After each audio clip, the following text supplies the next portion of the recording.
Hi, it is me, Dominique. I am here today with a video. I do apologize for me not posting. So, I have had issues with my storage and I missed my appointment with Apple and iCloud. Whatever, we're getting that fixed. I just deleted a whole bunch of stuff, so I'm hoping I can make this video because it is going to be longer than my usual videos, but I'm really excited to talk about it. So, a little backstory on how I kind of got to this poem, and it's kind of like this with a lot of poems. I feel like I stumble across them randomly or something kind of draws me to it. But the other night I was on Netflix because I had been watching Hulu and I was like, oh, I'm gonna see what's posted on Netflix or what's been on there. Well, as soon as I go on, I see my absolute, I wouldn't say favorite, but it's definitely top 20 for sure. And it's The Eternal Sunshine of a Spotless Mind. And I was like, oh my gosh, I haven't seen this movie in forever.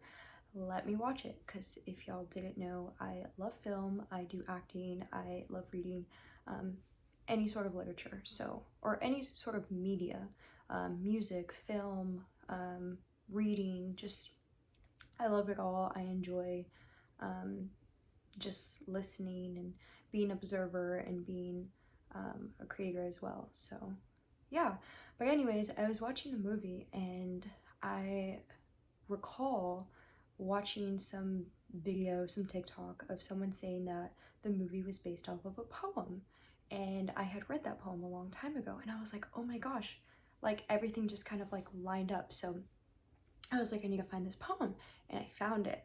And it's funny because even towards the end of the film, I'm not going to spoil anything, but towards the end, one of the characters starts talking about famous quotes and stuff. And so I was like, oh my gosh, like this is a famous quote. Let me like look up the author and all that, and I found the poem. So here it is. I'm gonna read it. Like I said, it is gonna be a longer poem, but it is beautiful. And if you have seen the movie Eternal Sunshine of a Spotless Mind, I feel like you'll kind of pick up where the references are. Like if you know, you know type thing. If you haven't seen the movie, it's still a beautiful poem, and I think it's awesome when creators kind of mix different things into their own version. So for example, he read the poem, he was so inspired by it that he made a movie, and I think that's beautiful. So let's get started. It is by Alexander Pope. The title of it is Eloisa to Abelard. And here we go. Okay. In these deep solitudes and awful cells, where heavenly pensive contemplation dwells, and ever-musing melancholy reigns, what means this tumult in a vestal's veins? Why rove my thoughts beyond this last retreat? Why fills my heart its long-forgotten heat? Yet I love, from Abelard it came, and Eloisa yet must kiss the name.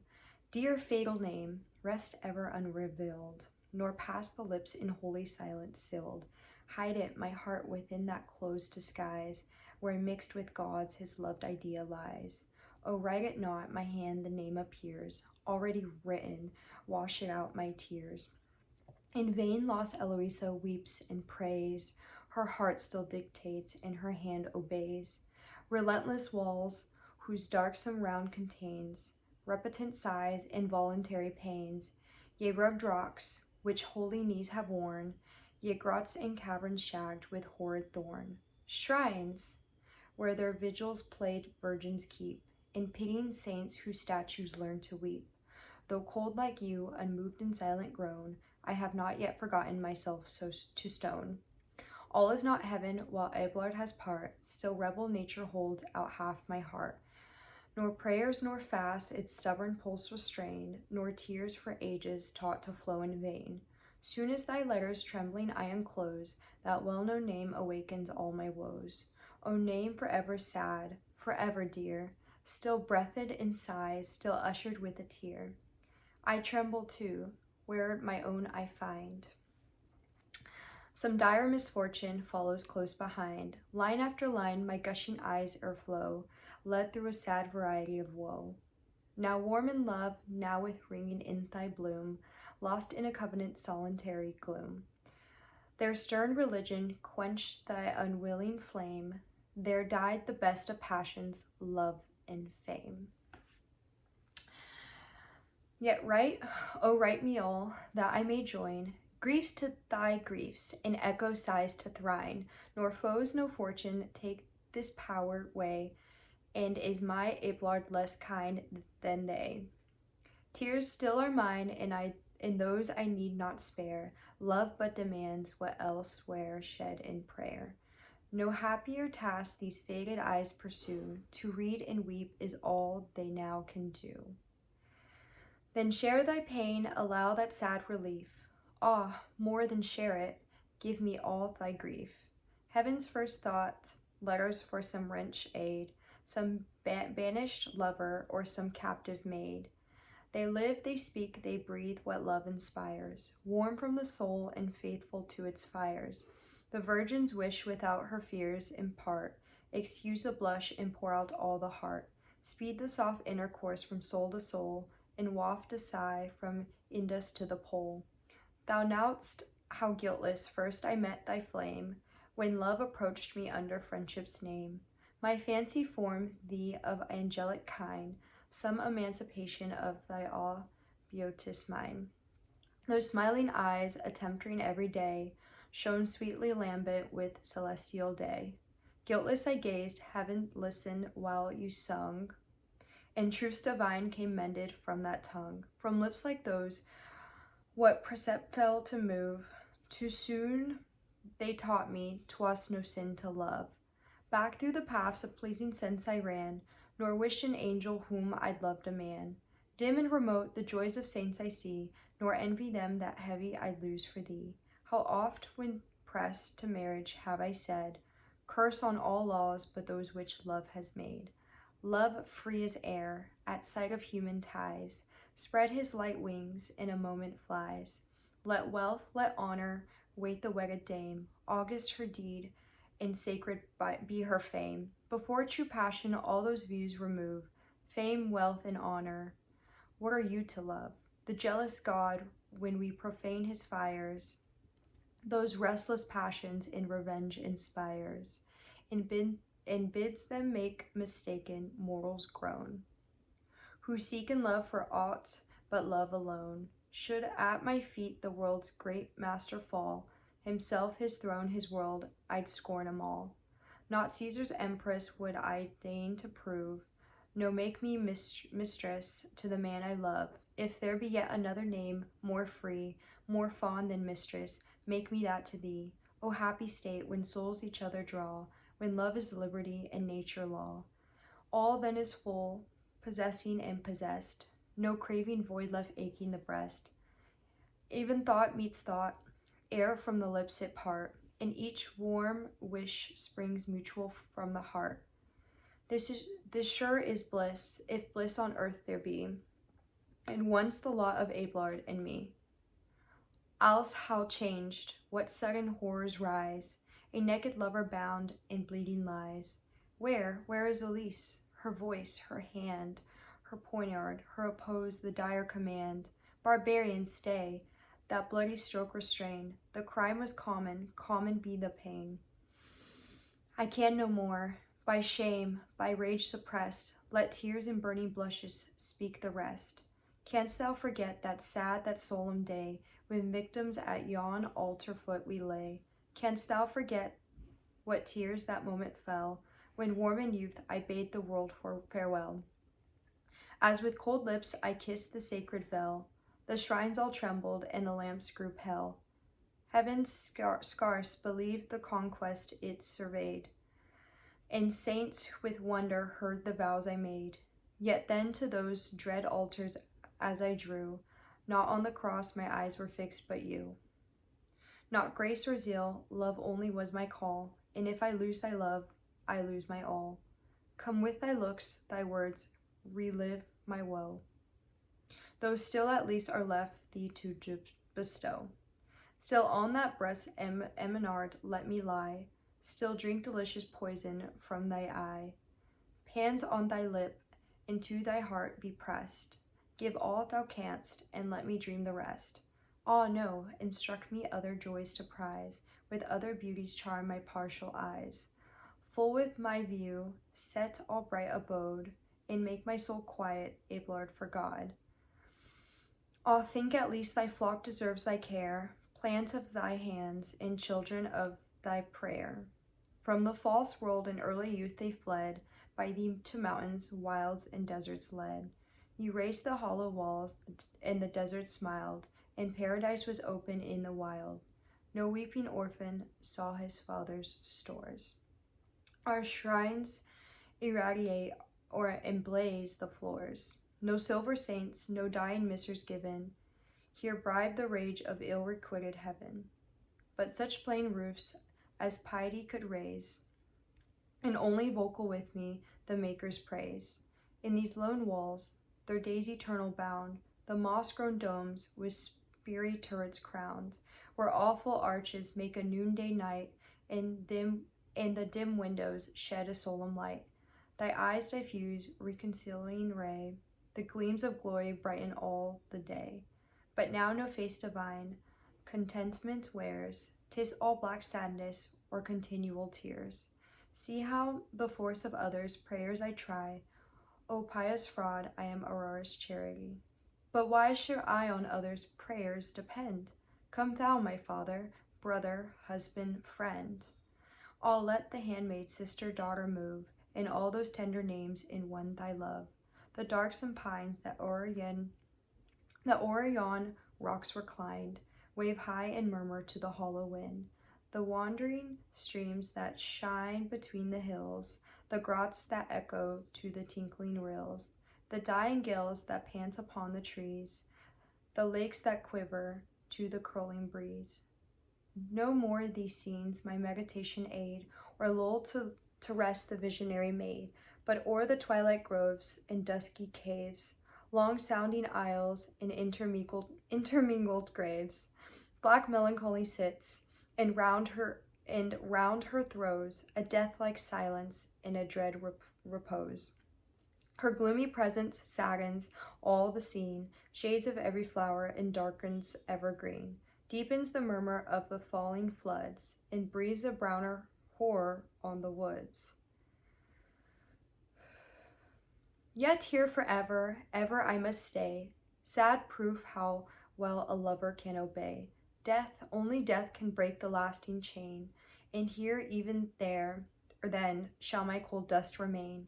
Here all its fertilities, all its flames reside, and wait 'tis no sin to mix with thine. Ah, wretch, I believe the spouse of God's in vain, confessed within the slave of love and man. Assist me, heaven, but whence arouse that prayer? Sprung it from piety or from despair, even here where froze chastity retires, love finds an altar for forbidden fires. I ought to grieve, but I cannot what I ought. I mourn the lover, not lament the fault. I view my crime, but kindle at the view, repent old pleasures and solicit new. Now turn to heaven, I weep my past offense. Now I think of thee and curse my innocence. Of all affliction taught a lover yet, 'tis sure the hardest science to forget. How shall I lose the sin, yet keep the sense and loved offender, yet detest the offense? How the dear object from the crime remove, or how distinguish penitence from love? Unequal task, a passion to resign, for hearts so touched, so pierced, so lost as mine. Ere such a soul regains its peaceful state, how often must it love, how often hate, how often hope, despair, resent, regret, conceal, disdain, do all things but forget. But let heaven seize it, and all at once 'tis fired, no touch but rapt, not wakened but inspired. O come, O teach me nature to subdue, renounce my love, my life, myself in you. Fill my fond heart with God alone, for the alone can rival, can succeed to thee. We're halfway through. Just about halfway through. How happy is the blameless vessel's lot, the world forgetting by the world forgot, eternal sunshine of the spotless mind, each prayer accepted and each wish resigned. Labor and rest that equal period keep, obedient slumbers that can wake and weep, desire composed affections ever even, tears that delight and sighs that waft to heaven. Grace shines around with her earnest beams, and whispering angels prompt her golden dreams. For her the unfading rose of Eden blooms, the wings of seraphs shed divine perfumes. For her and the spouse prepares the bridal ring, for her white virgins hymeneals sing. To sound of heavenly harps she dies away, and melts in visions of eternal day. Far other dreams my erring soul employ, for other raptures of unholy joy. When at the close of each sad, sorrowing day, fancy restores what vengeance snatched away, then conscience sleeps, and leaving nature free, all my loose soul unbounded springs to thee. O curse steers horrors of all conscious night, how glowing guilt exalts the keen delight, provoking daemons all restraint remove, and stir within me every source of love. I hear thee, view thee, gaze o'er all thy charms, and round thy phantom glue my clasping arms. I wake no more, I hear no more, I view, the phantom flies me as unkind as you. I call aloud, it hears not what I say, I stretch my empty arms, it glides away. To dream once more, I close my eyes willingly, yet soft illusions, dear deceits arise. Alice no more, methinks me wandering go, through dreary wastes, and weep each other's woe. Where round some moulding tower pale ivy creeps, and low-browed rocks hang nodding o'er the deeps. Sudden you mount, you beckon from the skies, clouds interpose, waves roar, and winds arise. I shriek, I start up, the same sad prospect find, and wake to all the griefs I left behind. For thee the fates severely kind ordain, a cool suspense from pleasure and from pain.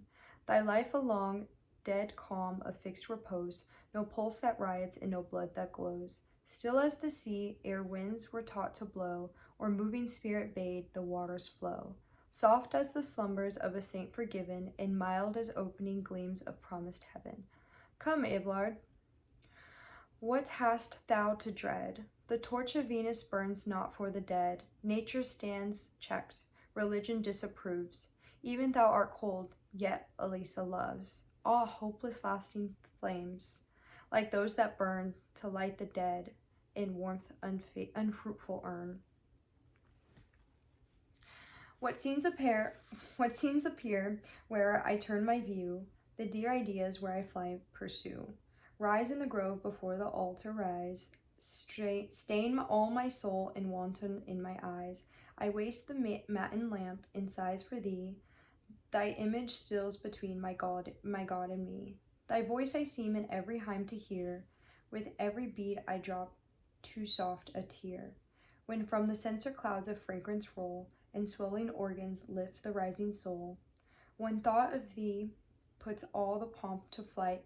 Priests, tapers, temples swim before the sight.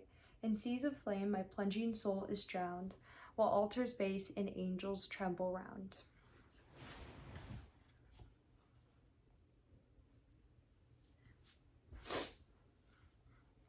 While prostrate here in humble grief I lie, kind virtuous drops just gathering in my eye. While praying, trembling, in dust I roll, and drawing grace is opening on my soul.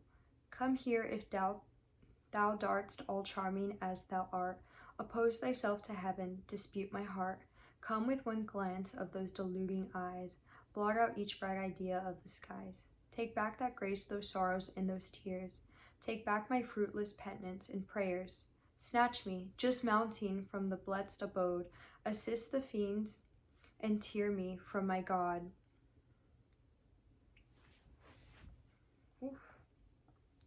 No, fly me, far as pole from pole, rise Alps between us, and whole oceans roll. Ah, come not, write not, think not once of me, nor share one pang of all I felt for thee. Thy oaths I quit, thy memory resign, forget, renounce me, hate what was mine. fair eyes and tempting looks, which yet I view. Long loved, adore ideas, all adieu. O grace serene, O virtue heavenly fair, divine oblivion of low-thoughted care, fresh blooming hope, gay daughters of the sky, in faith out early immortality, enter each mild, each amicable guest, receive enwrapped me in eternal rest. See in her cell sad Eloisa spread, propped on some tomb, a neighbor of the dead. In each low wind, methinks a spirit calls, and more than echoes talk along the walls. Here as I watch the dying lamps around, from yonder shrine I hear a hollow sound. Come, sister, come, it said or seemed to say, thy place is here, sad sister, come away. Once, like thyself, I trembled, wept, and prayed, love's victim then, though now a sainted maid. But all is calm in the eternal sleep. Here grief forgets to groan, and love to weep. Even superstition loses every fear, for God not a man aboves our fatalities here. I come, prepare you roseate boughs, celestial palms and ever-blooming flows. Thither, where sinners may have rest, I go, where flames refine and breasts sapphiric glow. Thou, Abelard, the last sad office pay, and smooth my passage on the realms of day. See my lips tremble and my eyeballs roll. Suck my last breath and catch me flying soul. Ah, no, in sacred vestments mayst thou stand, and hollow taper trembling in thy hand. Present the cross before my lifted eye. Teach me at once, and learn of me to die.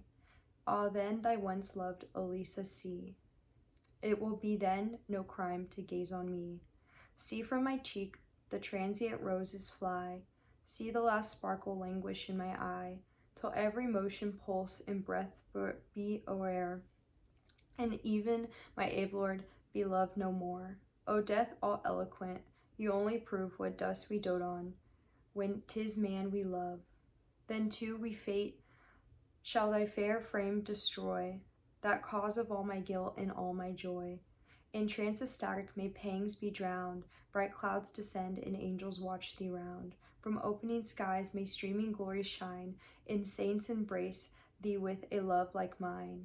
May one kind grave unite each hapless name, and graft thy love immortal on thy fame. Then age hence, when all my woes are over there, when this rebellious heart shall beat no more, if ever chance two wandering lovers brings, to Percolet's white walls and silver springs, o'er the pale marble shall they join their heads, and drink the falling tears each other sheds. Then sadly say, with mutual pity moved, oh, may we never love as these have loved. From the full choir with loud hansnods rise, and swell the pomp of dreadful sacrifice. Amid the scene, if some relenting eye glance on the stone where our cold relics lie, devotion's self shall still a thought from heaven, when human tears shall drop and be forgiven. And sure, if fate some future bard shall join in sad similitude of griefs to mine, commended whole years in absence to deplore, in image charms he must behold no more.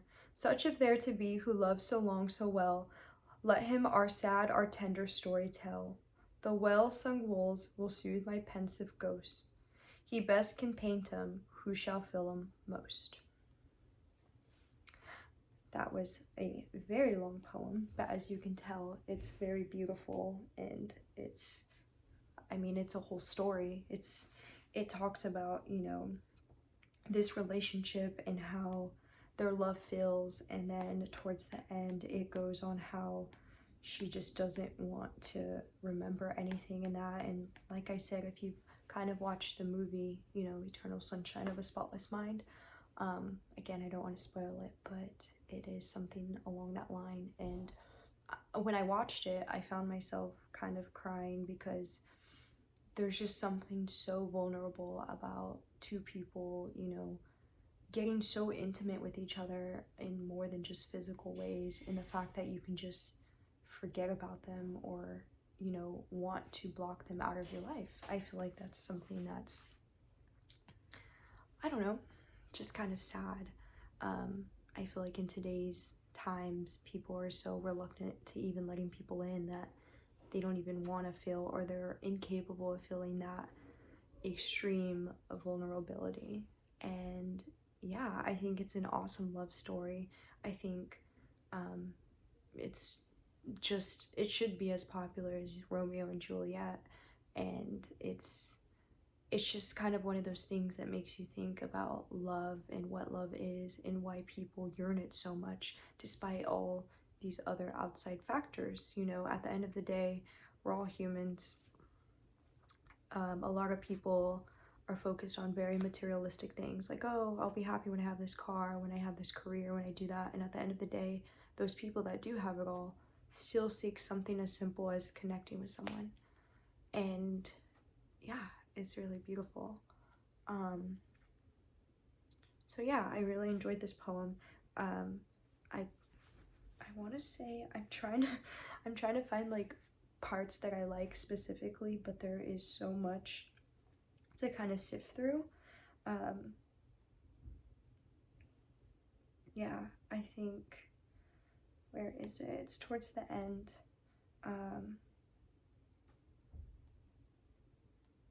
Where is it?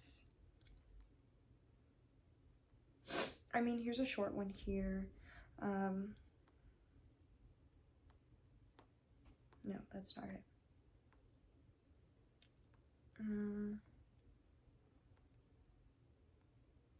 So here, this is a good one. So when the poem says, no, fly me, far as pole from pole, rise Alps between us and whole oceans roll. All come not, right not, think not once of me, nor share one pang of all I felt for thee. Thy oaths I quit, thy memory resign. It's almost like they want to be as far as they can with someone, and their best way of kind of explaining it or making it tangible is by, you know, saying like whole oceans apart or being like basically across the world. And I think that's a good way to kind of make how you're feeling tangible and all of that.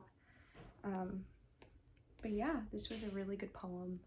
Like I said, I think you should read it on your own. It has a lot of older dialogue, so it was a little difficult to read, and if I do ever mispronounce things, it's because I probably never audibly heard it, and I'm not going to look up every single word, so I do apologize. Oh, and since I'm going to be ending this soon, I did want to say I do appreciate everyone's comments, and I don't know if anyone's going to watch this. It's almost 30 minutes, but if anyone does, I will be responding, and I appreciate it. It means a lot. But yeah, bye.